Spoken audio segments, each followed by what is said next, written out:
Hi, Ed. Welcome to No Idea Whatsoever. So, Ed, my first question to you is, did you know what you were going to do when you grew up, or did you have no idea whatsoever? It depends on what age, I guess. When I was very little, I had a very fixed view that I was going to become a zoologist because that's what David Attenborough was. And I was obsessed with his books and his television programs. Yeah. So I think probably from the age of about 8 till probably, I would say 17 or 18, that's all I wanted to do. But once I got into the world of university, I probably started to have less of a clue. And it was probably only after postgraduate study that I started to have a kind of view as to what I would like to do. I'm very interested in science generally, and I'm quite interested in the communication of science. And so I guess teaching was a natural fit if I wasn't going to be David Attenborough. And he was still, and is still, very much going with respect to kind of presenting wildlife programs. So there didn't seem to be the gap in the market that needed an Ed Richardson as opposed to a David Attenborough. And where did you go to school in the UK? I mean, I know you're in the UK. Which school were you in? So senior school, I went to a school called Cheltenham College, which is a Victorian public school based in the Cotswolds in the Yeah. west of England. And then before that, I went to a little prep school called Aberley Hall.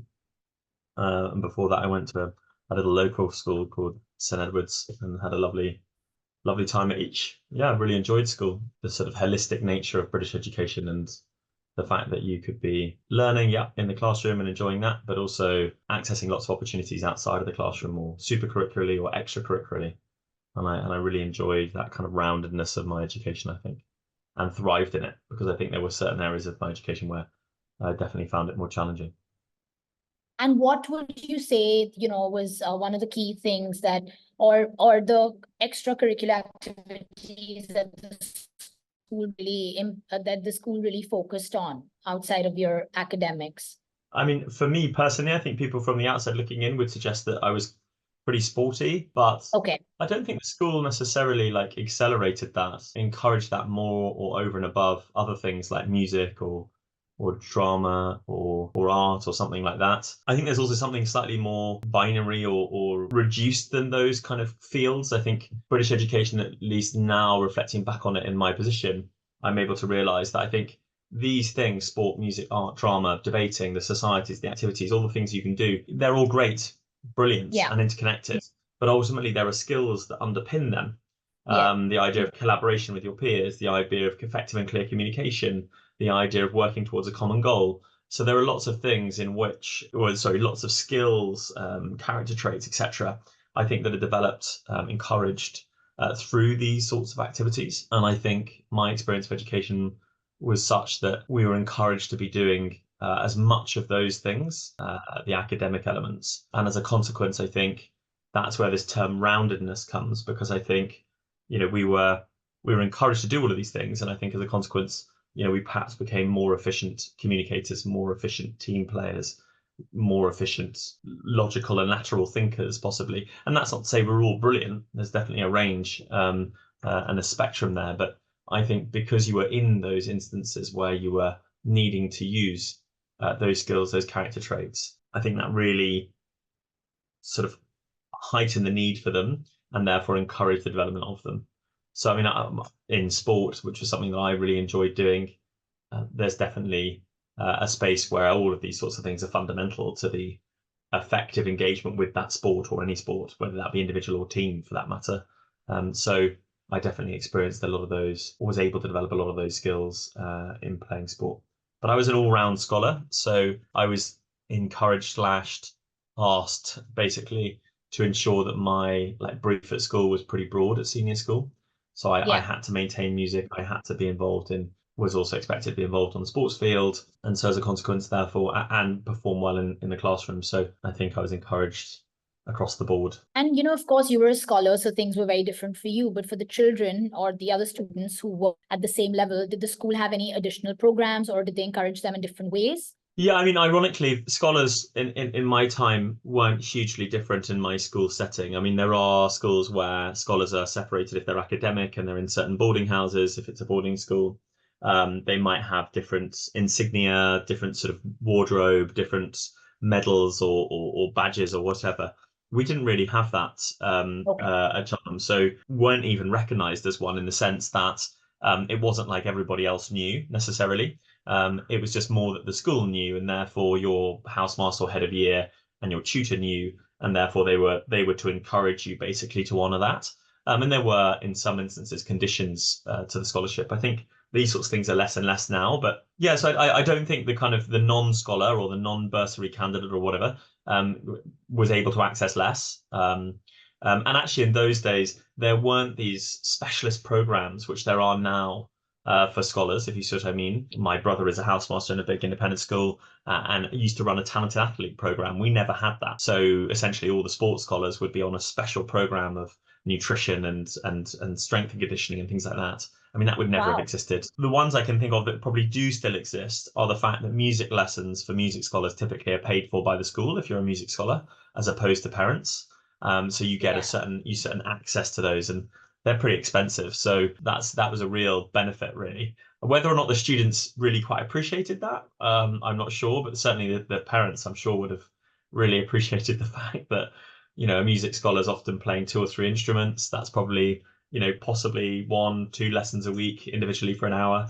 So it's probably a sizable addition to a bill at the end of term. So I would say, whilst obviously we have things like streaming and setting it academically and things like that, which will differentiate children into groups. I think broadly speaking, in terms of kind of the access to what the school offers in broad terms, I would say most schools encourage most students, all students, to engage in as much of that as they possibly can. I don't think there's sort of the reserve for a certain type of student or a certain group of students so much. There are obviously clearly exceptions to that, but I would say in general terms, I think it's kind of, roll your sleeves up and get involved. That's the encouragement, whoever you are and wherever you're from. And you mentioned, now that students who are playing sport and they're on a special diet and there's a special nutrition plan for them. That's obviously one of the things that has considerably changed from the time, you went to school. But what? I mean, obviously, I think culturally, so it depends on what we're talking about in education system. So I've taught in the state system and taught very, very briefly in the private system, and obviously was educated in both as well. So I don't think this is an answer to both. I think in the independent sector, what's changed vastly, and this is simply observationally from my point of view, but is that the facilities and the access are quite extraordinary now. And when you go around an independent school, what they have on offer to their students, whether that be sporting, musical, dramatic, music, academic, whatever, they've really sort of dialed that up. And a lot of that is through facilities development. So they've definitely improved and developed their facilities, and they're extending sites that they have. I guess some people call that an arms race between schools, saying we've got the latest, greatest music hall, or etc. So I think there's definitely been sort of a physical change in a lot of the schools.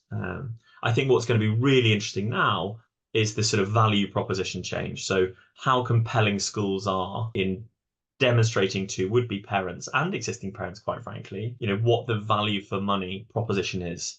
And I think that's particularly key because obviously, while school fees naturally have inflated, they've gone up year on year on year. I say naturally, I mean that's a decision for schools to make to do. There is the sort of pending addition of VAT on school fees in the UK, and so I think that's really going to. It's likely that most schools will pass that on. I know that some schools have suggested they won't to parents, but if they do, I do wonder whether that's going to pose more questions to some parents, saying, is it really worth it?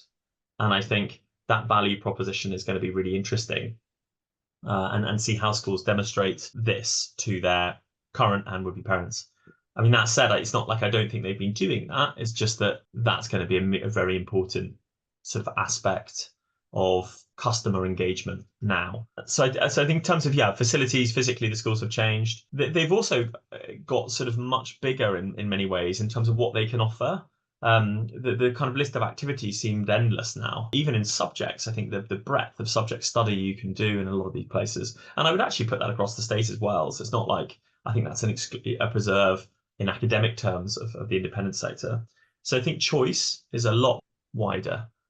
We never had computer science, for example. We didn't really have psychology back then. Now that's one of the most popular A levels that there is. So there was certainly there's more choice. And I wonder whether that's also driven slightly by parental demand. but also wanted to show parents that, we can offer you the world, sort of thing, or we can offer your child the world. So I think they are different places. Going back to my old school feels very different. Also things like accommodation in boarding schools, that's now extraordinary. And now maybe that, I just reflect back and go, God, it was, not so great in my times, but it just did feel a lot less comfortable than it does now. Now that may just be subjective and a change of perception, but ensuite bathrooms and things like that, we never had any of that. But also schools have had to change because policy has changed. Back then you were able to do certain things because safeguarding didn't preclude you from doing so. Simple things like, as you said, communal showers, communal baths, those sorts of things. They wouldn't be countenanced today, I think, if you were building a new boarding house. So I think there are things that schools have just had to evolve over time, particularly boarding schools, I think, where you've got people living on a site. And of course, there are state boarding schools as well, and presumably they've had to evolve and develop as well to meet standards effectively. Is I guess what I'm saying. School food, choice. There never used to be a choice on our side. It was vegetarians were very rarely and poorly, I think, catered for when I was at school. Just as a point of difference. Now it seems like there's sort of 5 or 6 main options, and you can choose. It's a bit like going to a restaurant.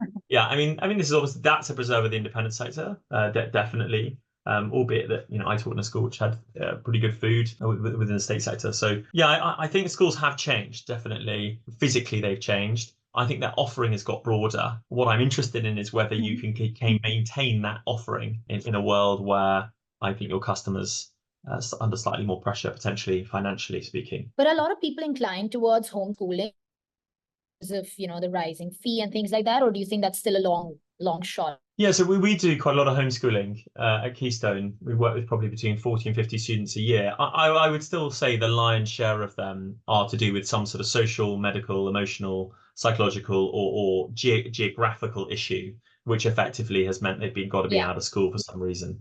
But there are an increasing number, definitely, that do, opt for homeschooling.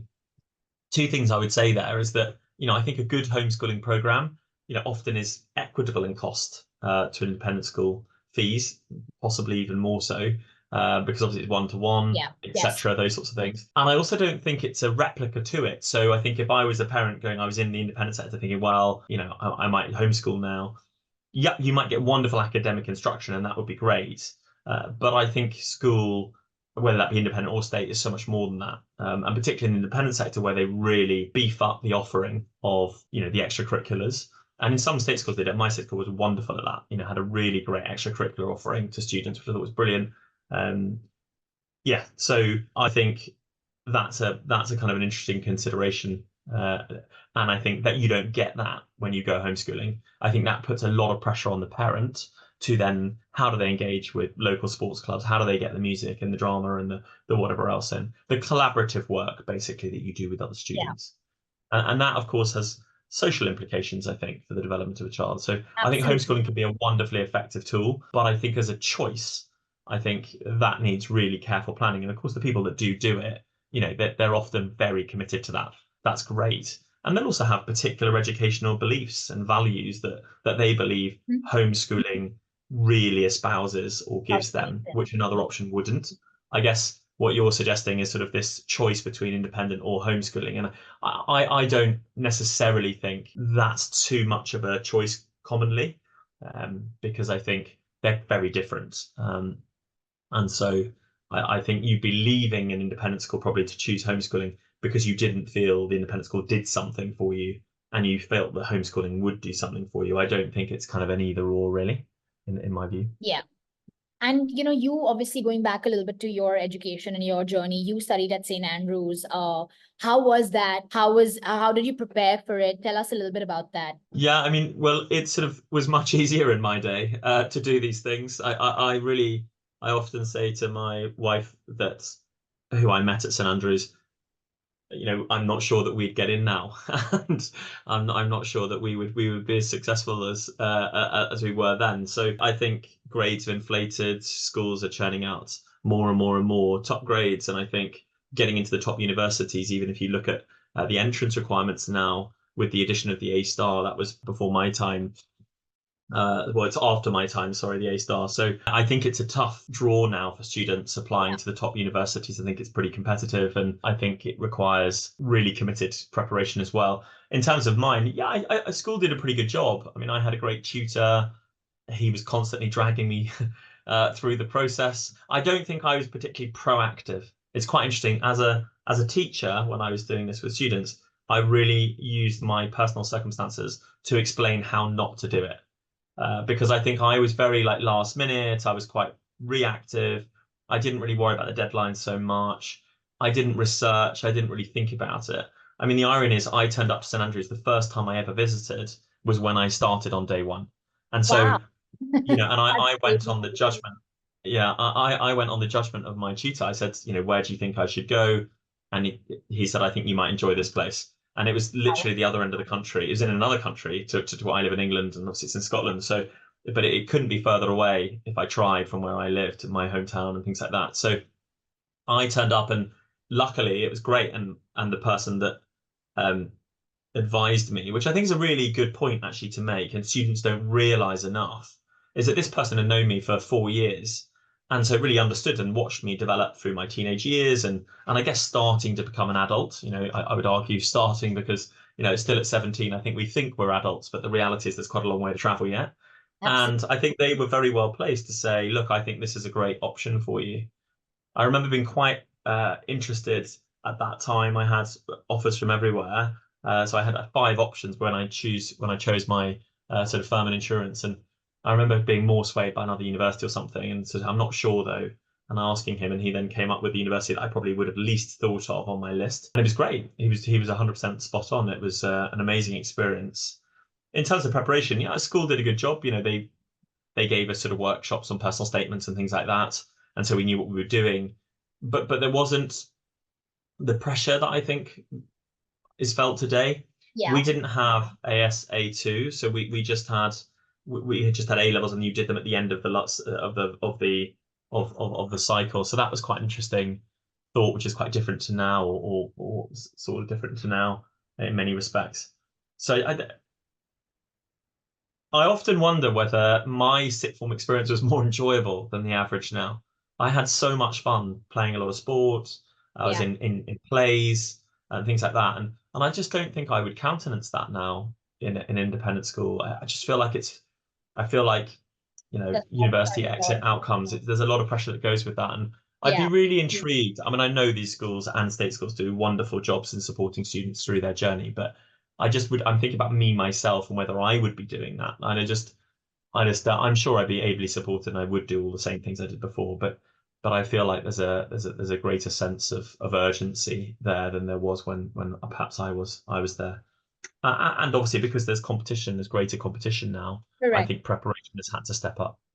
And I think now there are a lot more international students as well. So you're not just competing with students in the UK, but now the growing numbers of people, students coming from all over the world, I'm sure that adds to the pressure because there's only so many students that the university can accept.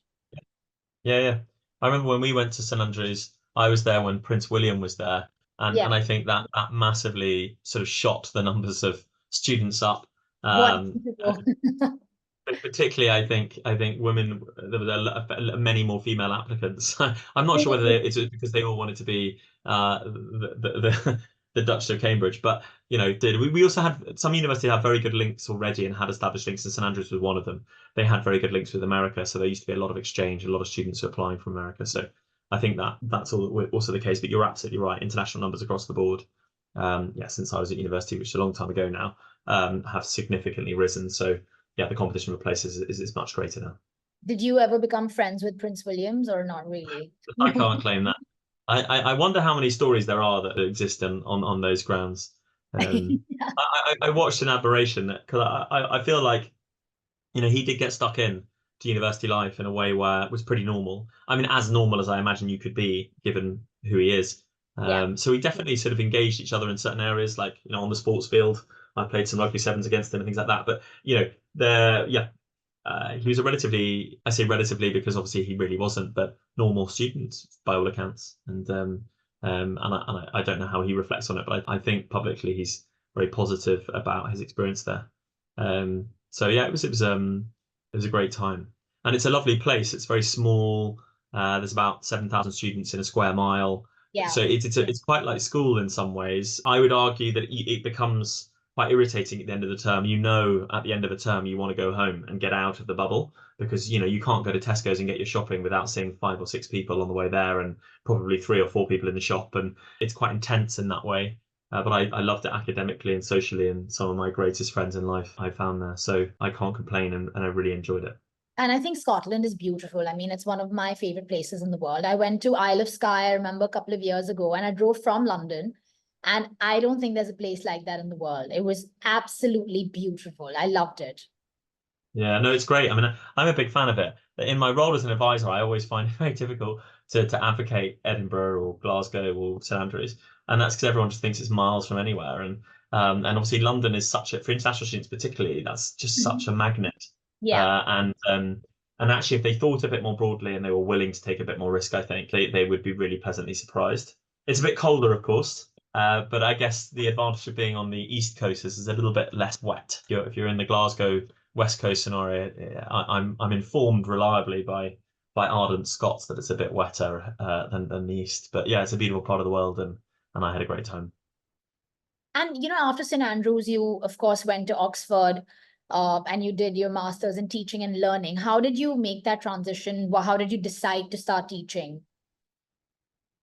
Yeah, so at the end of St Andrews, I kind of realized by that time I did there are some great programs you can do in universities where you go into local state schools and you're supporting. And I did one for about a year in my final year, and I worked in quite a difficult area. South St Andrews is a lovely part of Scotland, but like anywhere in the UK, you can find lovely areas. You can find areas of deprivation. I guess that's slightly different to India, but obviously, you know, there is deprivation in the UK to some extent.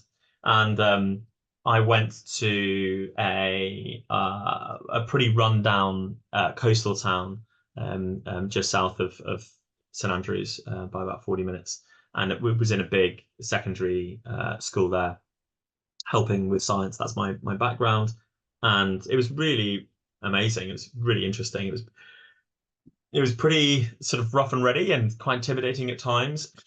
But the students were lovely, and I certainly got a real kick out of helping. You know, there were some students there who were desperate to go to universities like St Andrews or desperate to go to top universities, things like that. I got a real kick out of helping them.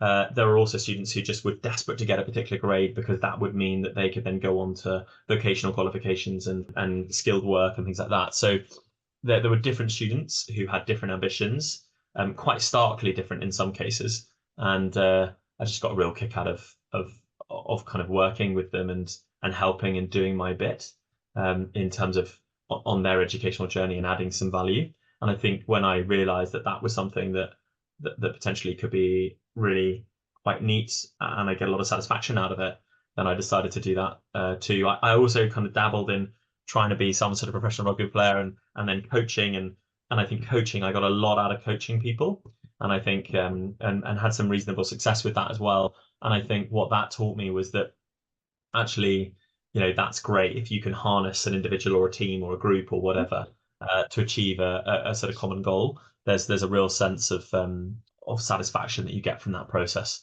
And so I saw teaching as kind of a more formalized version of coaching.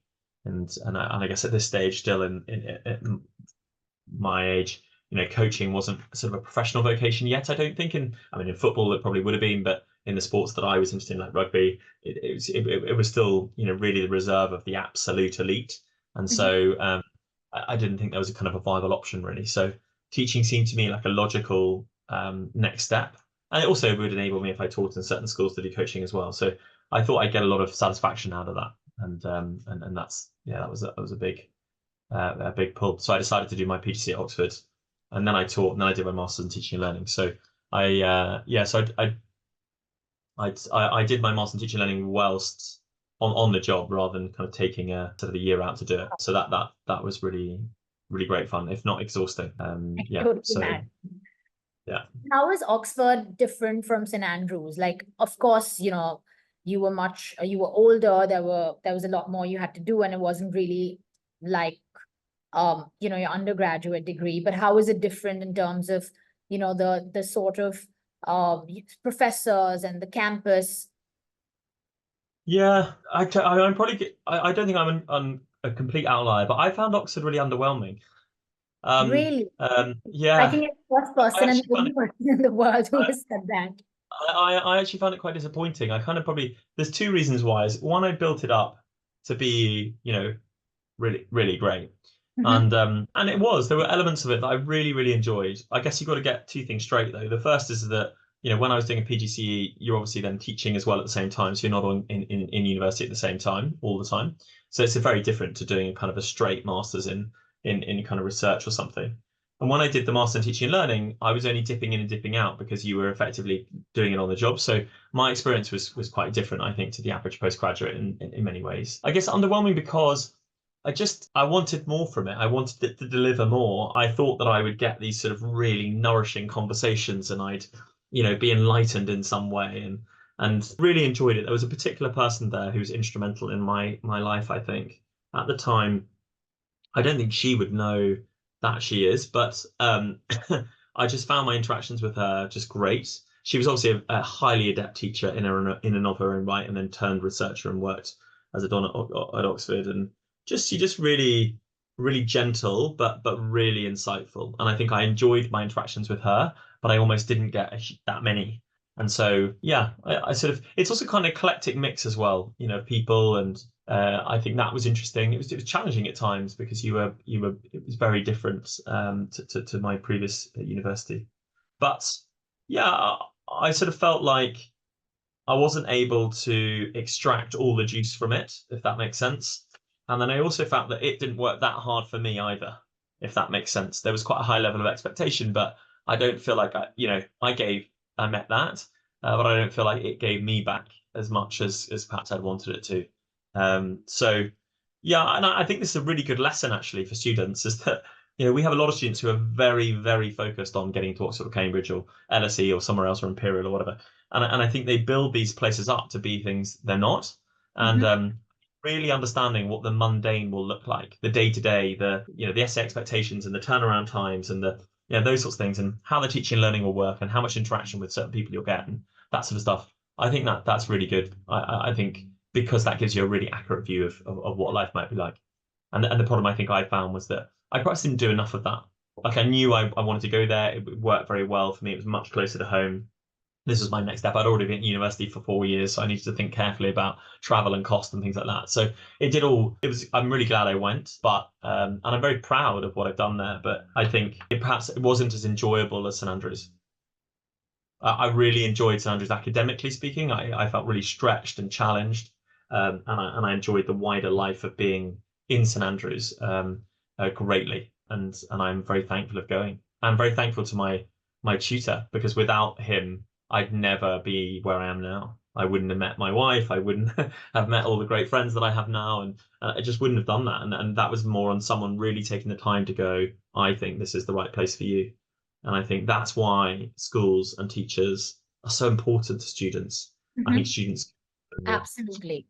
I think that's an important point that I think we get lost in the melee of school. And actually, if you just sit down with a subject teacher or teacher knows you well and say, look, these are my options. What do you think would be best for me? So it's very difficult with 17 to make a decision, that has a Absolutely. quite significant impact in your life. And you don't even know what exists, even though you may think you do, there's still so much out there that you have no idea about.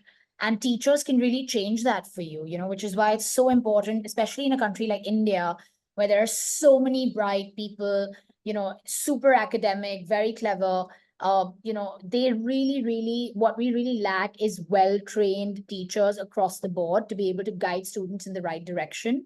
I think if they just had that, the choices they would make would be so different because especially now there are so many students from India who go to the UK, US, etc. to study, and often they make choices based on whichever university is popular, and then once they graduate they actually feel like, was that even the right choice for me? They actually don't know how to choose the right universities, and it's a very, very difficult job to tell them this is the right place for you and this is not the right place for you. And I'm sure some of them don't even know which ones exist.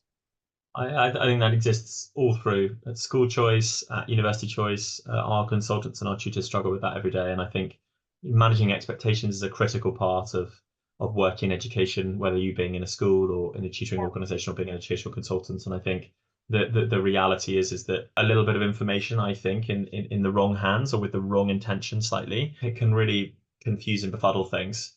I think league tables, there are, in my view, always at university and at school. It's just so frustrating because I think they really don't tell us much. And I think school is so much more than that, and university is so much more than that. Absolutely. And as we've described, obviously implicitly as opposed to explicitly, but St Andrews was the right fit for me because the person sat there and thought, well, where would be the right environment for this individual?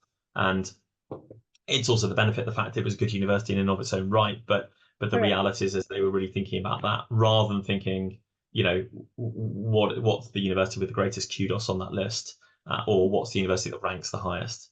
And so I think that's critical, whether you're choosing a school or choosing a university. You've got to focus on what you're going to be doing there first and whether that suits you. So in the case of university, course choice. In the case of the school, does the school profile fit you? Does the interests of the school align with your interests and the interests you'd like to develop?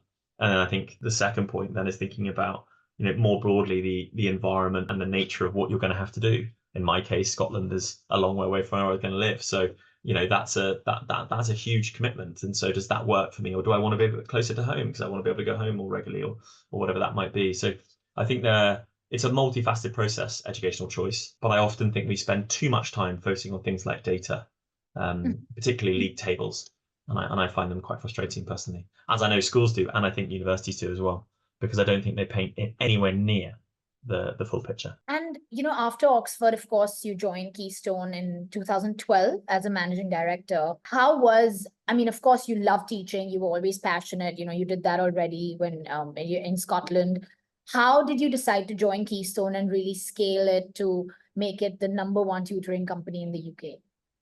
I don't think I can take all the credit for that, but and also there's a slight timeline check on that. So I left Oxford first time round and then became a teacher, and then was teaching in a school in South Oxfordshire and really enjoying it and loving it, in fact, actually, and had no intention of leaving.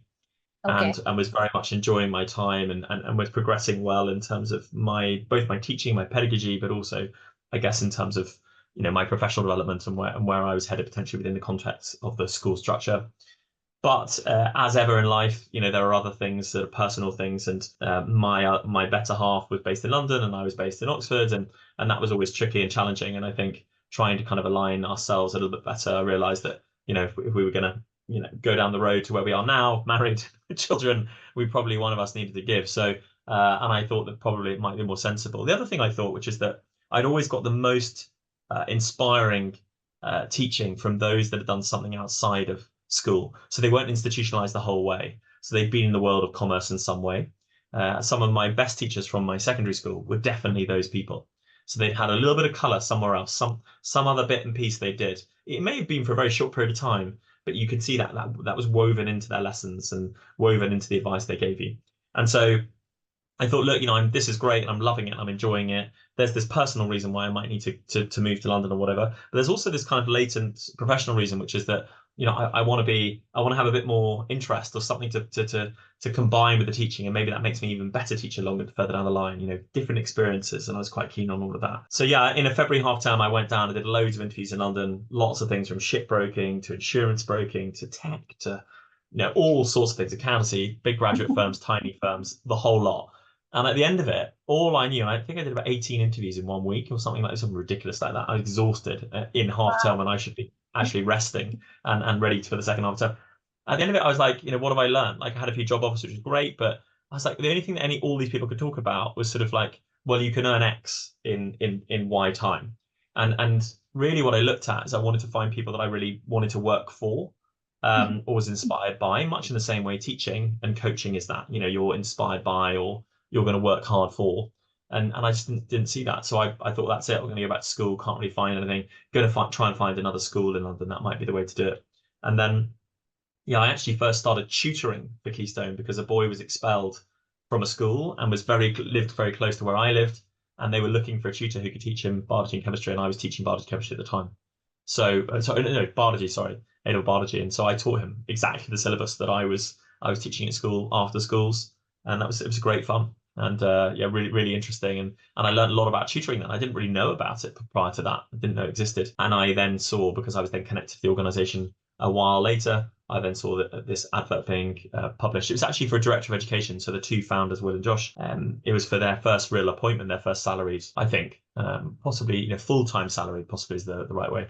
Yeah, and it's a long time ago. We were sort of, an institution of one, subcontractors only, whereas now we're an organization of 80 plus, and we've got 65 or 63 salary tutors, so plus 230 odd self-employed subcontractors. So yeah, it's grown exponentially, and obviously that's Will and Josh's company. It's a large part to do with them, but my job was to professionalize the tutoring. So I guess I brought more of the educational focus, because these guys neither Will have worked briefly in the school, but Josh hadn't, and I was really interested in research, and I'd done my teaching qualifications and things like that. So that's kind of what I brought to the company, I guess, and that soon after I joined, we then decided to go to recruit professional tutors, to salary them, and move forward from there. So it was a really interesting time, and then about just over 2 years ago now, Will and Josh have stepped back and they've gone and done something different, and so then I became managing director. So yeah, it's I've seen the evolution of Keystone, both in terms of the people that have been in the team,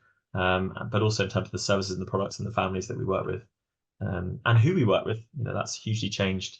When I first joined, it was predominantly London families, and then quite soon after that, we started to have a presence in Asia, and then Indian subcontinent and things like that, and then globally once online. We were online tutoring 10 years ago. And so we started to advocate that a lot. So yeah, it's and now schools, for example, both in the UK and internationally. So how do you work with schools though? Like, what is your format with them?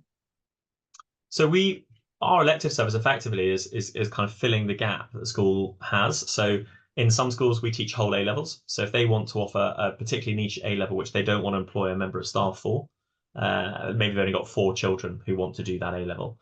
Let's say an A level in computer science or something, it would be quite costly for the school to employ a teacher, and that teacher, of course, then is on the staff permanently. So you can't kind of expand and contract your teaching staff easily on the employment mechanism. So we do whole A levels. Sometimes we do part of an A level, or part of a subject where the school has half a teacher worth, but they don't have the other half because of timetabling. And so we do online half of it, and they do face-to-face in person the other half. We do Oxbridge and university preparation in international schools. We do SEN and EAL development. So, schools are often strapped for helping students one-to-one and developing that, albeit that that's kind of a part of their brief and what they're there to do. And we also do extension and enrichment. So in a big secondary academy group, they were aiming for a lot more A stars in an A-level year. So they were having extra sessions with our tutors in order to develop their chance of doing that. In an international school, they had a group of students who weren't quite getting to the grade. So they were more like sort of aiming for sort of a C or a B, and we were sort of supporting them to rise them up. But we've also done extension on things like would-be authors want to learn how to write creatively and in fiction. And so we've run programs and design programs on how they can do that. We've had groups of students across schools that want to be lawyers.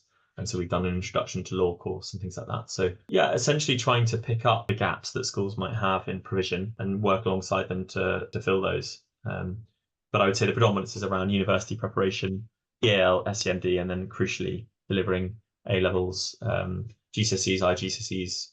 And we've actually helped with IB now, which I know is a very big and expanding market in India. And do you help them primarily with only UK universities, or also universities in the US? Just UK. Yeah, no, the US is I think it's a whole nother kettle of fish. I mean, I've observed it from the outside for 17 years or something, and I can't pretend to know anything, but I obviously have picked up things as I've gone, but it seems pretty complicated.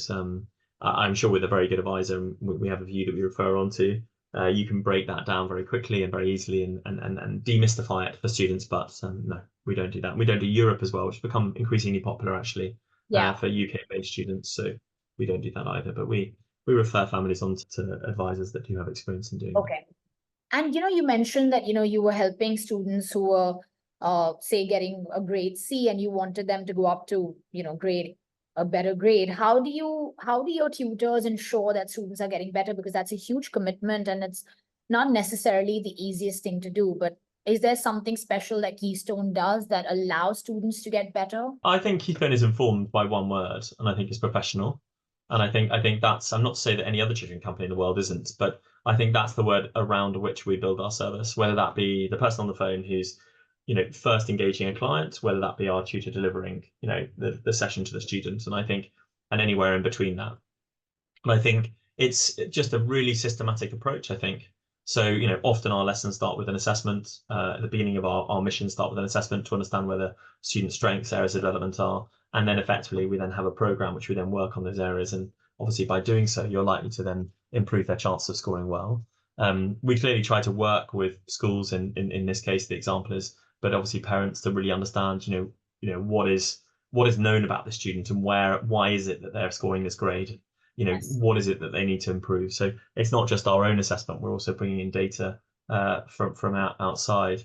But I think the other point and the final point, and it's not to say this always works, and that's not what I'm saying, but often it's the case that, and I know this as a teacher, is that, in a class of 20 to 30 kids, and I've got a child that's not doing quite as well, I don't have that time to really sit and focus with them and to reinforce learning or to unpick misconceptions or to really break down exam skills for that individual. I'll try my best, and I'll definitely try to do that as a whole group exercise, possibly differentiate for the more able, the middle, and the less able, definitely, but it's unlikely I'm going to be able to really get around everybody all of the time. There'll definitely be times I can do that, but I doubt I'll be able to do that all of the time. So I guess what tutoring does in that one-to-one environment can do, or maybe possibly in small group, is it just gives the opportunity for a little bit more scrutiny, a little bit more focus and advice and guidance to the individual. And I think that goes a long way. That's not to say that just simply by having tutoring, you'll improve your grades, because I think that's often a huge misconception that people think that, tutoring plus student equals better grade. I don't think that does, because, students need to leave the tutoring session much as you should do when you're being taught in the classroom. You leave and then you need to consolidate upon that learning in your own time. You need to build on that. And I think that's often the step that a lot of students fail to do. They go, well, I've got my tutor, so I've done my lesson, I don't need to do any more. Exactly. Yeah. And everyone talks about personalized learning. What is personalized learning in your opinion, really? Like, how do parents inculcate that or choose the right tutors to ensure that their children are getting exposed to that personalized learning that's really required in today's day and age? I just think it's a commitment to understand the individual. I think that's it. Because I think if I understand you, it doesn't matter what I'm teaching you. It means that I then can think about what I'm teaching you. And because I now know you and understand you and I really get kind of how you work, I can deliver what I'm teaching in a way that I think is going to best suit you. And I think that's the critical point. I think it's taking the time to understand the individual. And obviously, it's a bit of chicken and egg, because you're going to have to start. So you have to start delivering something. But over that time, it's that commitment to understanding. So that then each time you're delivering or redelivering information, you're thinking about the individual first and then thinking about what that means with respect to delivering this information or reinforcing this information. I think it's taking that time. And I think that's the key bit. I mean, I'm really interested in education research. I do think a lot of it is cyclical. It comes around and fades, and sort of fashions and sort of trends. And I think it's a great term, but in many ways, I would suggest that lots of teachers and tutors out there would say, I'm committed to that, because I really do try to get to understand my children and the students that I work with, and make sure that I tailor the learning as best as I can, to them to sort of meet their needs. So I think for me, that's what personalized learning is really thinking about the individual that you've got in front of you, as well as the content that you've got to deliver or teach with them or reinforce with them. I think there's often a time factor in that, where we're just thinking we just got to get through the material and I'm just going to deliver it. And this worksheet will do. Yeah. And you're not thinking about actually whether that worksheet will do in the context of the student you've got in front of you. And that's a really hard job, but how do you motivate your tutors to keep personalizing it, or to keep, in trying to sort of keep it alive and interactive in every session? Because I'm sure, the first few, even at Instrucco, where we have so many teachers who are teaching students between the age of 3 and 15, we see that we have to constantly motivate them to do better, or to just be engaged in every session, because after a few sessions, they also sort of lack that energy, which they should have in every session, because for that child, it's that 30 minutes, 40-minute session that's going to change everything for them. I don't have a kind of a hard and fast instructional sort of say, this is what we do to motivate them. I would say we have a very stringent recruitment process. So I think we are pretty tricky to get into. I think in general terms as tutoring would go, we have the sort of same barriers and a recruitment process often that schools would have. And so what we're really looking for is genuine commitment. We're also looking for people who are doing it very regularly. And so as a consequence, if you're doing it very regularly, you're pretty likely to enjoy doing it. If you don't, then that's a slightly odd sort of turn of events, I think. So the recruitment process, I think, really helps to ensure that we get right individuals, and we have qualities that we're screening for that we believe makes very good tutors. And so I think we have a very good and clear vision as to what good tutoring looks like, and we're asking tutors to deliver lessons to us as a part of their admissions process. I think with regards to subcontracted tutors, I think you've just got to be there and listen and talk to them as much as possible so they feel supported. There's a limit to what we can do because we shouldn't really control them too much. I know that sounds quite odd to say that, but the reality is sort of employment law dictates that. We are subcontracting out the work to them. But what we do have is quite clear, hopefully, communication channels. We're really clear about what the brief is of the job. We're really clear about what's expected, what needs to be focused on, the timing, the reporting, those sorts of things. So I think that really kind of emboldens and supports tutors. I would hope they would say that. On the professional side, the tutors that we employ, we train them every 6 weeks. So they're looking and reflecting on their practice. They're thinking about what they're doing that's working well and what they want to kind of improve and develop. And we call those actions for development. So they're constantly looking at their practice all the time. And I think by factor of doing that and being reflective on your practice, you're very likely to improve and develop. And obviously that's going to have a significant impact on the outcomes of the students that you work with. So I think that we do make a very conscious effort. We have a designs continual professional development program for the employed tutors. Sadly, as much as we'd love to give it to our self-employed tutors, we're unable to do that because they're self-employed. And, parents often feel like offline tutoring is more effective than online tutoring, but it's not. What are your views on that? Do you think it's pretty much the same, or do you think offline tutoring does have a bigger or better impact on students? I mean, before the pandemic came along, we thought about this a lot. So we were trying to kind of really advocate for it because obviously we wanted to serve these tutors that were fully employed in London, in the UK, with clients who are based internationally. And obviously when you're going into international markets, you're competing against tutoring centres that exist, physical sites that children get dropped off to.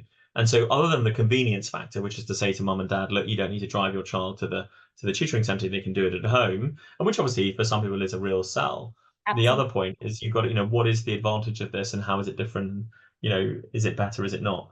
Our view on it is that, I guess, two things. One is that it's entirely child dependent. So I think, for example, and these are general stereotypes, you're obviously going to be dependent on the child. I would say the lower you go in age, the more challenging online is typically, because necessarily they're not as computer literate, but I do think, bringing them back to the task at hand, behavior management, concentration and levels of focus. I think being really alert and aware to that online is more challenging, but it can be done. So I think that's the first thing. And also in terms of children and types of children, I would say particularly neurodiverse children, that can be difficult, particularly if you've got things like ADHD and concentration as a factor online. Bringing them back to the task at hand, that can often be a bit more of a challenge. But I do think tutors are really adept actually at observing and picking up on the visual and non-verbal cues possible.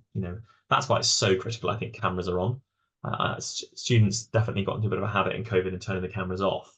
And I think without that, I think that becomes very difficult to teach effectively. But I would say in general terms, on average, if you had a sort of an average child in that, and obviously that you never do, but I don't see a significant difference. And in fact, I could see some advantages. For example, note taking. Let's just take that as one thing. You're doing that on an interactive whiteboard. It's there physically there in space. You can access it at any time. It also is neater often because yes, you have styluses, but styluses autocorrect for handwriting particularly, but you can also type. You can color code. You can lay out notes more visually, logically and impressively, which means that reflecting can also be helpful. Also, order and structure. Notes can be, marked, and lessons can be denoted, and PDFs can be created. And I think that's really nice. Don't get me wrong, I love pen and paper. In fact, as a teacher, I did some research into why students respond to handwritten worksheets better than they do typed ones. And I looked at that, and that's because they can see the teacher has put some time into making this. This isn't just a generic thing off the internet. So I think there's a huge value, don't get me wrong, in handwritten note taking and things like that. But I do think that that relies on the individual a huge amount. Will they take the right notes? Will they be neat? Will they be legible? Will they be impactful? Those sorts of things. So I think there are huge advantages there. As an example, the ability to get stuff onto the screen. I'm suddenly talking to you about fusion, the difference in fusion and fission. I can get a YouTube clip in a second and bring that onto the board. That's quite tricky to do in a face-to-face lesson unless you've got the right materials around you.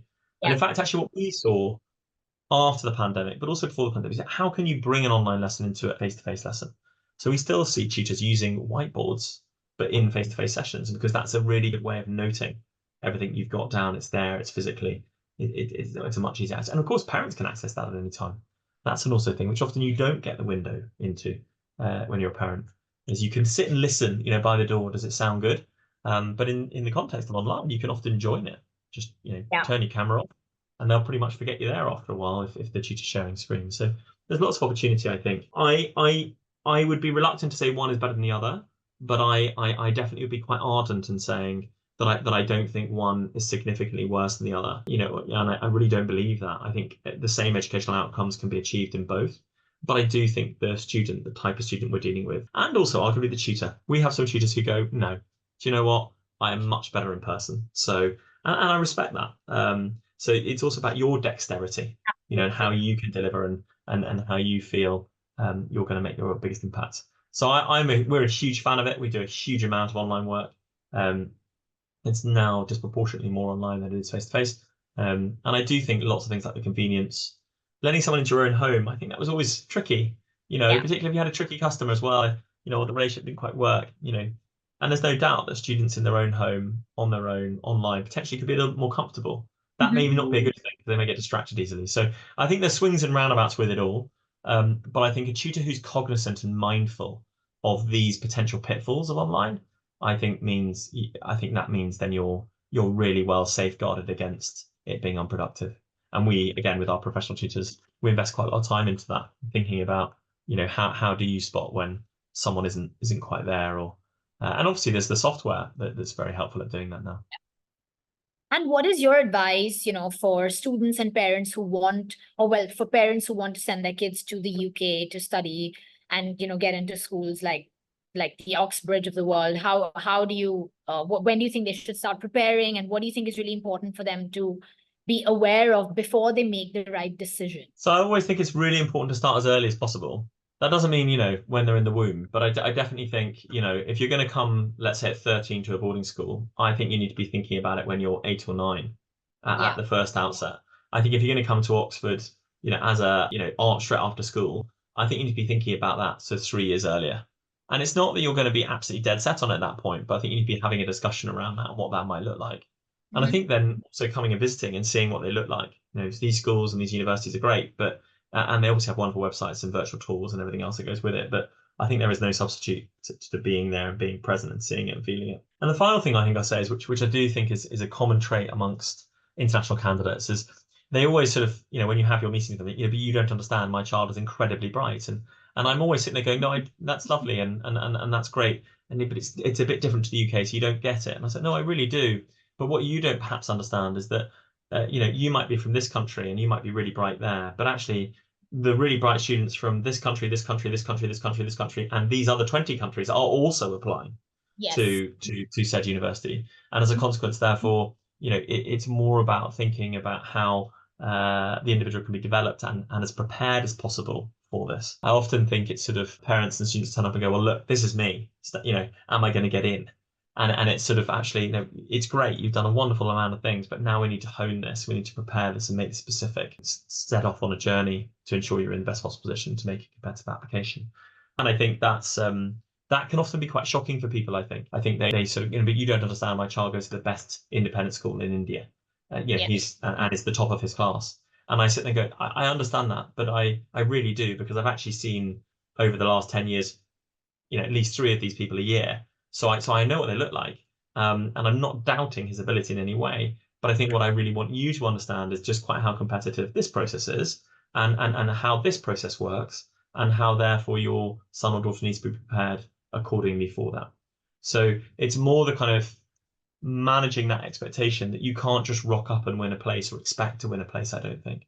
And that's not to advocate tutoring, because a lot of work could be done independently on their own without tutors. I'm not saying that. It's more to say that proper preparation, there is no substitute for it. And I think in order to do that, you need time. So in order to do that, you need to start your thinking early.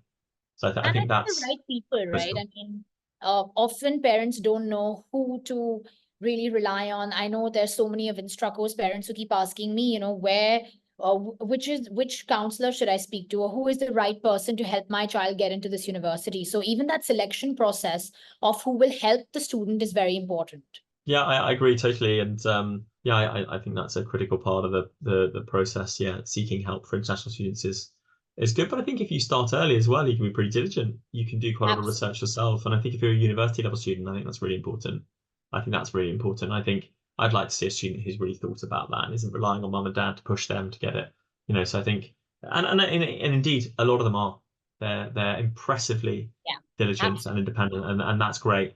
And actually, in a lot of cases, you're just slightly tweaking the guidance a bit. You're saying, look, you're pointing in this direction. We want you a little bit over here. Then you're great.